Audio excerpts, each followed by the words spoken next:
आपण उद्घाटन केलेलं आहे. कसं प्रोजेक्ट आहे? आज आपण माननीय पालकमंत्री महोदय यांच्या हस्ते देवळाली वन उद्यानाचा भूमिपूजनचा कार्यक्रम या ठिकाणी पार पाडलेला आहे.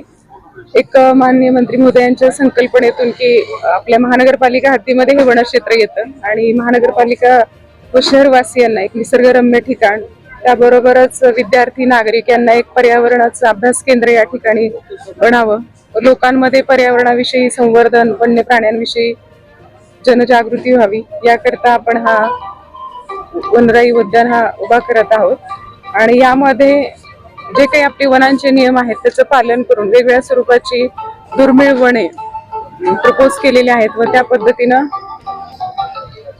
उद्यान निर्माण करत आहेत. जनसहयोगचे जे आहेत त्यांच्यासोबत आपण MOU करून व त्यांची या ठिकाणी मदत घेत आहे. त्याबरोबरच लोकांना जे प्रामुख्याने या ठिकाणी जॉगिंग आणि ह्याच्यासाठी अगोदरच लोक येत आहेत त्यांना वेगवेगळ्या सोयी सुविधा उपलब्ध करून देत आहोत.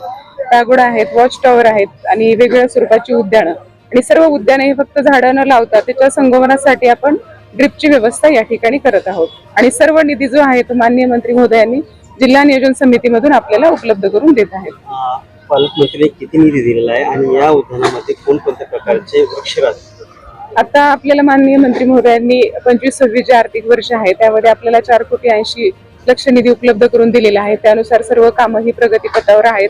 आणि हे उद्यान जे आहे ते याला आपण संरक्षित सुद्धा करत आहोत की याचं जे भविष्य आहे याच्यामध्ये उद्यानाचे संरक्षण होण्यासाठी चारही बाजूने आपण फेन्सिंग सुद्धा प्रपोज केलेलं आहे. आणि अत्यंत दुर्मिळ असे की जनसहयोगचा सर्वांनाच अनुभव आहे की त्यांनी जे नामशेष होत जाणाऱ्या प्रजाती आहेत त्याची सुद्धा वृक्ष लागवड करतोय. वेगवेगळी फळझाडं असतील, फुलझाडं असतील, ती आपल्या वन्य प्राण्यांना सुद्धा उपयोग येतील अशा पद्धतीची आपण वृक्ष लागवड या ठिकाणी करणार आहोत. मॅडम,